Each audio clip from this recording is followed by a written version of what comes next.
I have always said, never underestimate the quiet one in the room. Especially not the woman who is always listening, always watching, and almost never speaking unless she has something worth saying. My name is Lysa. I am 36 years old, and I have worked at Corvance Dynamics for almost a decade. Long enough to have seen the company nearly collapse twice. I have been through executive turnovers, failed expansions, and more meetings than I can count where the people talking had no idea what they were actually talking about. But I survived every single one of those moments because I never made noise, I made moves. Before I continue my story, let me know where you are watching from in the comments and hit that like and subscribe button. I started at Corvance as a junior analyst when I was 27. Quiet. Focused. Some might have called me boring. I called it intentional. My role grew over time, but I never chased the spotlight. I built the company's internal analytic systems, revamped how we assess project risks, and during our most vulnerable year, the one no one likes to talk about, I did something even the CEO was too afraid to consider. I saved the company with my own money. It was not a whim. I had inherited a sizable amount when my mother passed, an old land dispute settlement that had matured into something surprisingly valuable. I could have walked away and started something new, but I had built something here. Something worth protecting. So, when our previous CEO came to me in quiet panic, asking if I knew any potential investors who could help prevent a takeover, I said, yes. Me. But I did it quietly. The shares were acquired through a holding firm under a trust in my family's name, untraceable unless you knew where to look. No grand announcement, no change in how I operated. I kept my desk, kept my seat at the table, and kept my mouth shut. For the next 2 years, I watched, observed, collected. And then he arrived. His name was Brennan Clark. Early 40s. Smooth voice, polished shoes, and the kind of confidence that made everyone feel like they had to prove themselves just by being near him. He came in as the new director of operations, my new boss. He started strong. Flashy presentations, buzzwords, performance metrics. Promised change. Promised efficiency. Promised growth. At first, I watched with cautious optimism. Maybe he would bring fresh perspective. Maybe he had the kind of bold vision we needed. But it only took 3 weeks to see through it. He started realigning teams. That meant people were being fired quietly and fast. Entire departments gutted under the excuse of cost efficiency. One by one, people who had dedicated years, some even decades, to Corvance were being walked out without warning. Brennan loved to talk during meetings. Always had a metaphor ready. Always making himself the center of the solution. He started ignoring suggestions from anyone who had been at the company longer than him. And despite my seniority and achievements, he never asked me a single question. Not once. In his mind, I was just another holdover from a slower, less innovative era. One day, he walked into our Monday meeting with a smirk. I was going over data from our product team, highlighting a trend that could save us hundreds of thousands in misallocated resources. He interrupted. Lysa, with all due respect, I think we need to let go of old frameworks. You are replaceable like everyone else. Honestly, I do not even know what you do that adds value anymore. The room fell quiet. I stared at him, and then I laughed. Not a loud laugh. Not bitter. Just amused. Genuine. Like someone who had just heard a joke so absurd, it did not deserve anger. Just disbelief. Then fire me, I said, looking directly at him. Let us see how that plays out. He blinked. The room stayed silent. I could see confusion creep into his expression. Maybe he thought I had lost my mind. Or maybe, for the first time, he wondered if there was something he had missed. 2 days later, I received the formal notice. Termination effective immediately. Failure to align with new leadership vision. I packed my things slowly, methodically. No tears. No goodbyes. Just quiet nods to the few who still dared to look me in the eye. But what Brennan did not know, what almost no one knew, was that the quarterly board meeting was scheduled the following Monday. And that I would be sitting at the head of the table. Because while Brennan was busy trying to cut costs and flex authority, I was sitting on 52% of voting shares. Majority ownership. He had fired me from a position, but not from power. And the next meeting? I spent the weekend in silence. No calls. No emails. I went through old documents, double-checked shareholding breakdowns, printed a few reports I hadn't needed in months. It wasn't about revenge, not entirely. It was about correction. When someone starts swinging their weight around, assuming they're the biggest in the room, you don't yell or argue. You let them finish their show. Then you turn on the lights. Monday morning arrived like any other, at least for Brennan. I imagined he drove to work in that slick gray sedan of his, music playing, probably already thinking of the next apartment to trim or another way to repackage stolen ideas. I wore my usual dark blazer. No drama. No change. I walked into the boardroom 5 minutes early and placed my file on the polished oak table. The board secretary, Rita, looked up, eyes wide. "Lysa," I thought. "I'm here as a shareholder today," I said calmly. "Not staff." Her lips pressed into a thin smile. She nodded. One by one, the board members filed in. Some glanced at me, confused. Some tried to avoid eye contact altogether. Only Alan Noakes, the oldest board member and the last one who had worked with the company's founder, smiled at me without hesitation.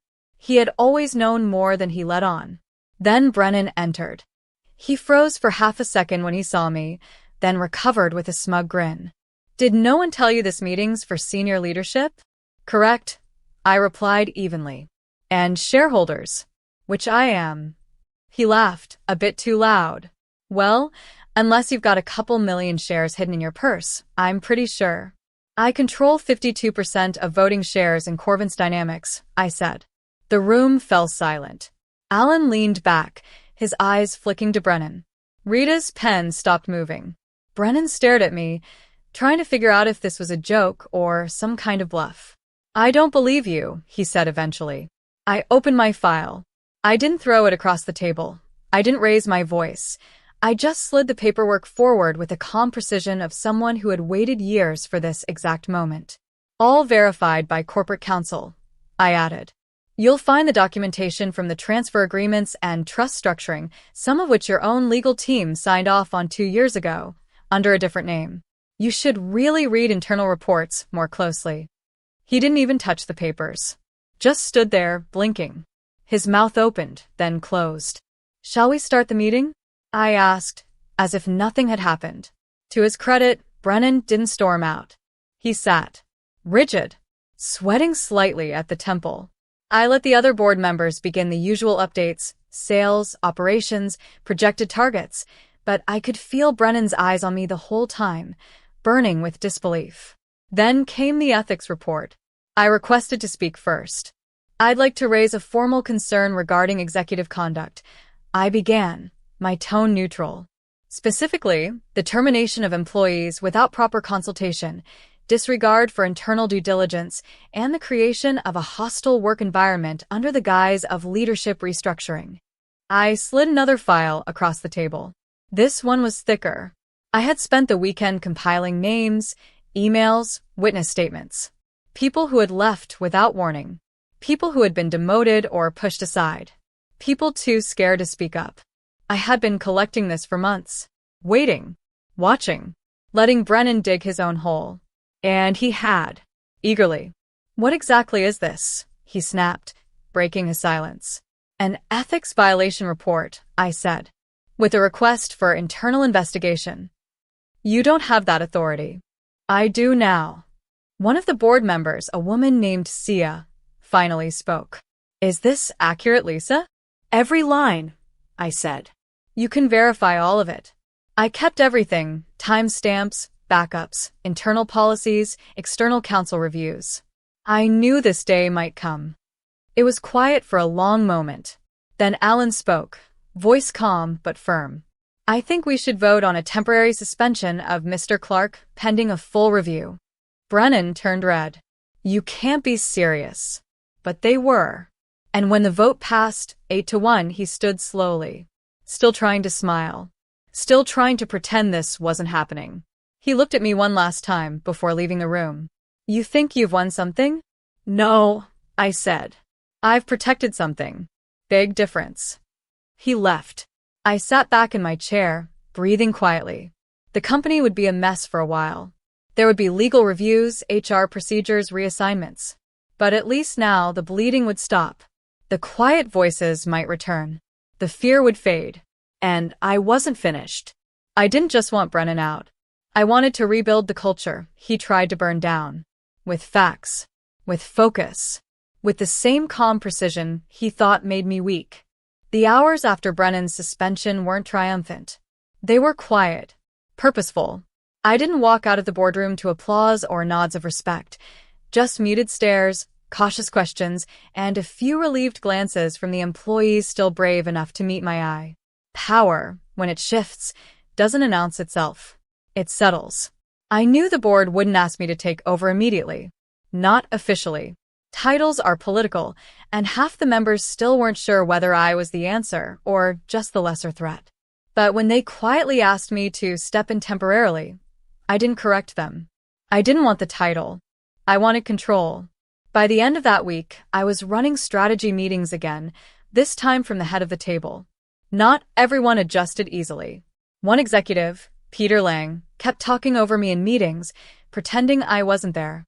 Another, Tanya Hart, sent out a group email suggesting outside leadership support was needed to guide us out of the Brennan-era chaos, subtly implying I lacked that support. I didn't argue. Instead, I quietly added her name to the shadow review list I'd already started drafting. Brennan may have been the spark, but there were enablers, people who went along with the cuts, the silencing, the gaslighting, not because they believed in it, but because it benefited them. I wasn't going to forget that. 3 weeks passed before Brennan officially resigned.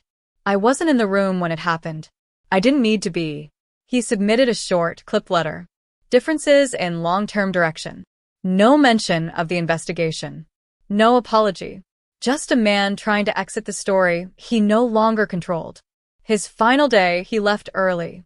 No one clapped. No one stood. And I didn't watch him go.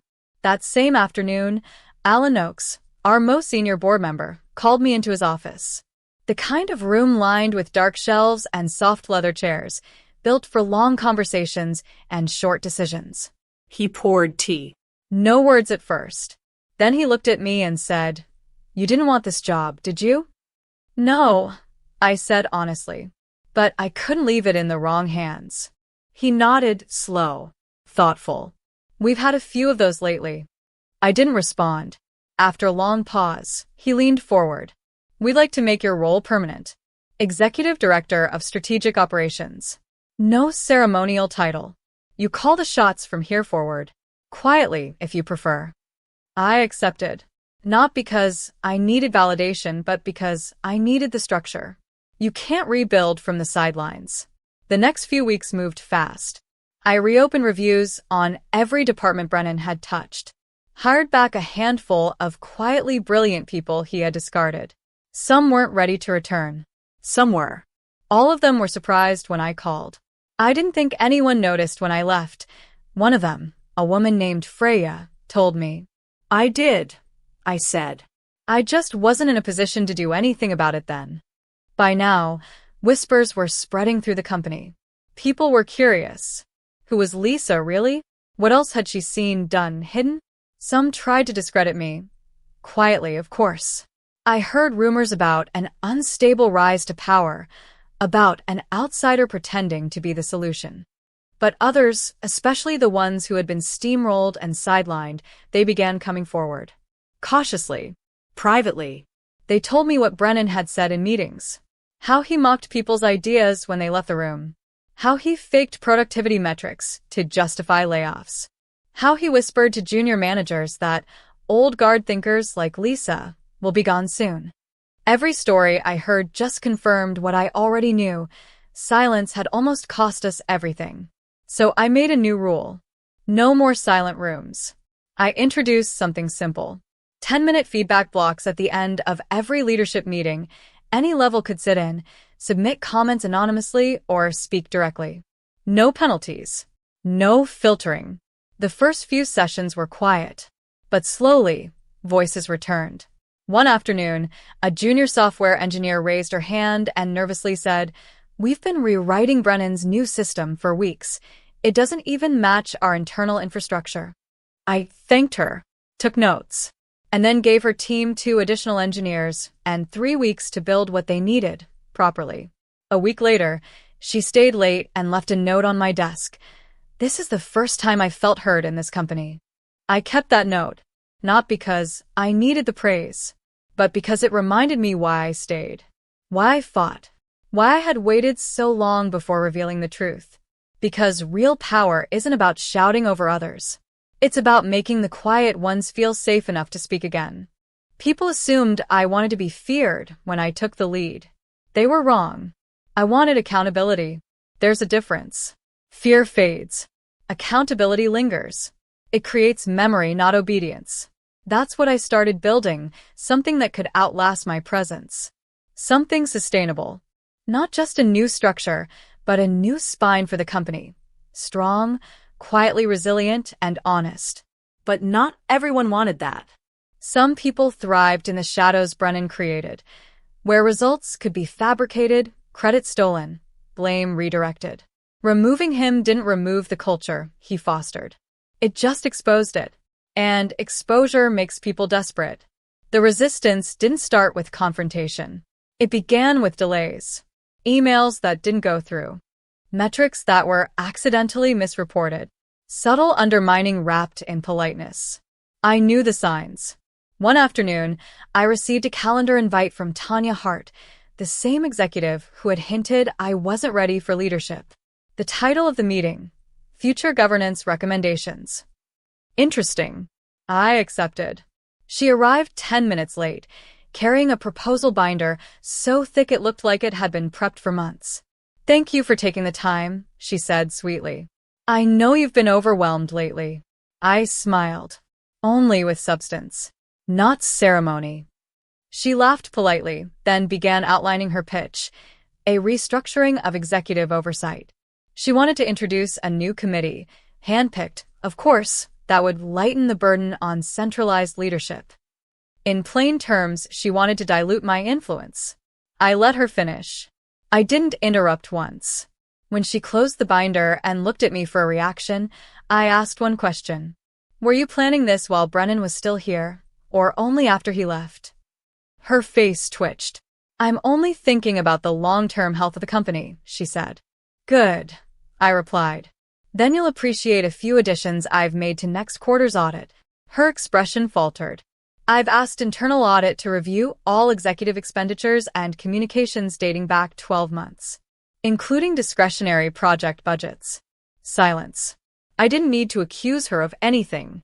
I just needed her to know the room was no longer dark. The message landed. Within 2 days, Tanya pulled her proposal.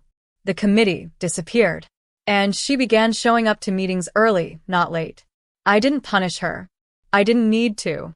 She wasn't the problem. She was a symptom.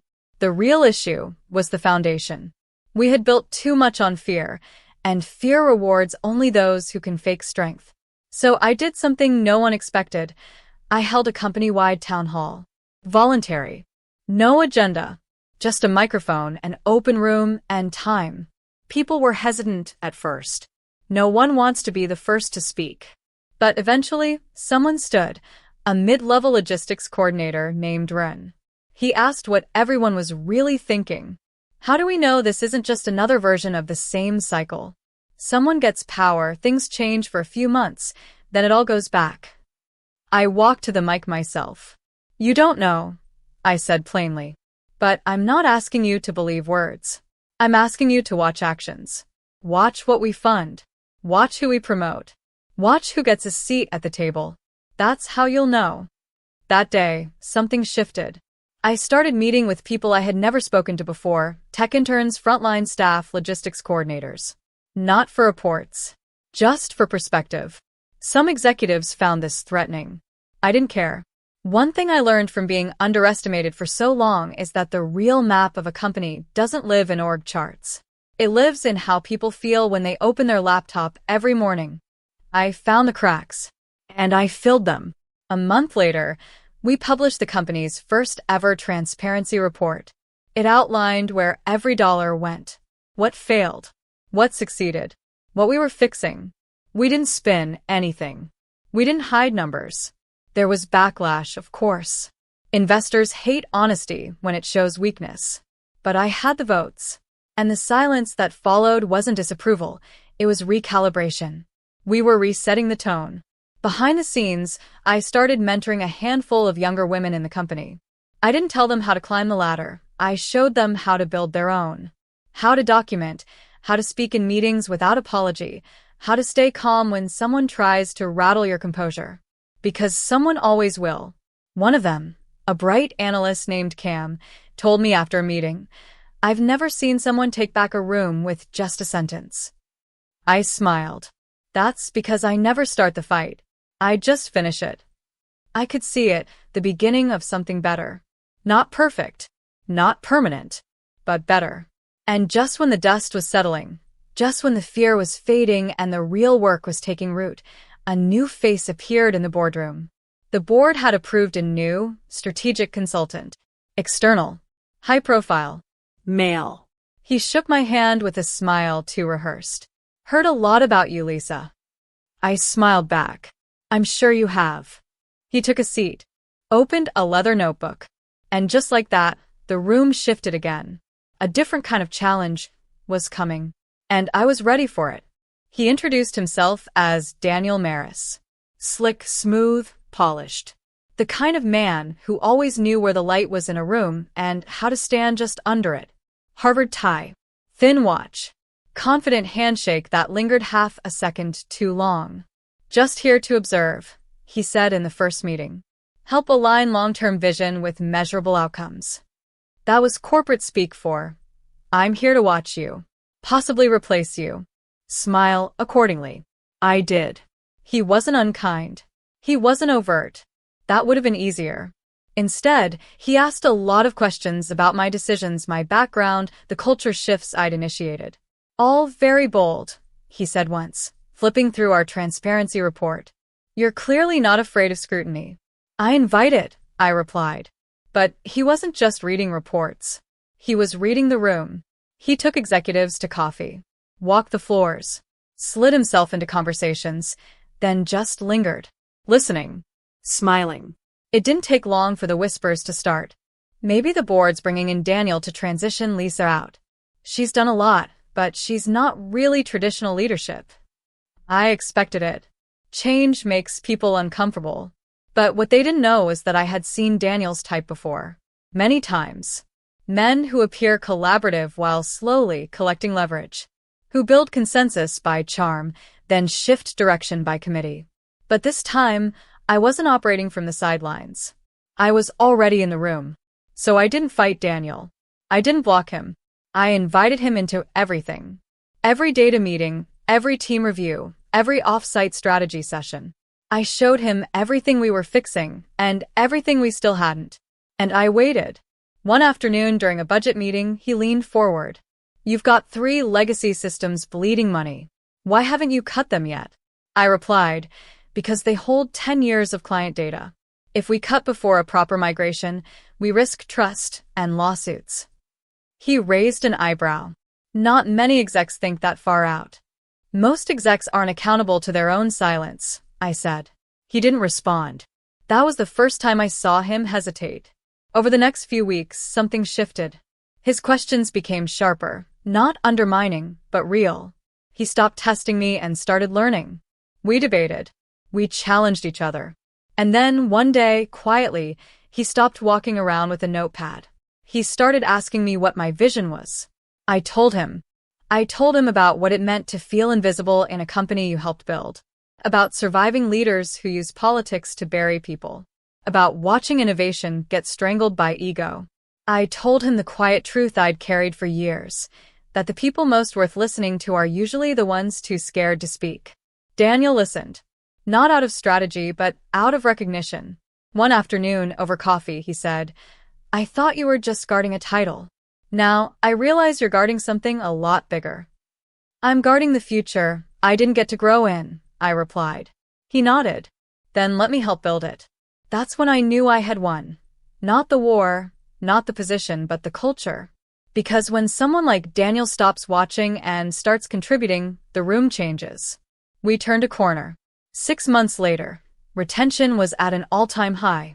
Innovation metrics, actual ones, not fluff, were climbing. Cross-department mentorship programs had started forming organically. And for the first time in years, no one feared the monthly performance reviews. Because they were fair now. Daniel stayed on. But not as my replacement. As a partner. And I stayed too, not because I needed control anymore, but because the company had finally become the place I once dreamed it could be. A place where voices mattered. Where credit followed contribution, not charisma. Where someone like me wasn't the exception anymore. On the anniversary of my official appointment, the board held a private dinner. Alan stood up near the end and raised his glass. To quiet strength, he said. The kind that doesn't demand a seat, but builds the table. Everyone looked at me. I didn't smile out of pride. I smiled because I knew I hadn't just survived their dismissal. I had redesigned the room they dismissed me from the inside out. And now they finally understood. You can't replace what built the foundation.